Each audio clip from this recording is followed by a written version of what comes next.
Aventureros mochileros, este es un sitio que os recomiendo muchísimo. Es un mirador, lo tenéis justo arriba en el Cap Gros, no el Cap Roche, el Cap Gros, que es la montaña esta que tenéis entre el puerto de Palamós, el puerto deportivo, entre Cala Margarida y la Cala La Fosca.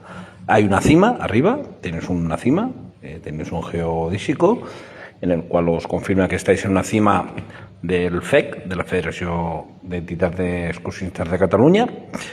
Y os lo aconsejo, tiene un mirador donde vais a poder ver toda la bahía de La Fosca.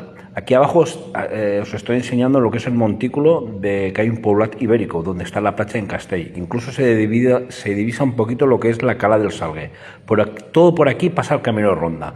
Incluso tenéis el GR92 que os atraviesa todo este pulmón de bosque, que es la ruta aquella que hice yo de 25 kilómetros viniendo desde Palafrugell hasta Platja d'Aro. Aquí tenéis todo lo que es la bahía de la Cala La Fosca.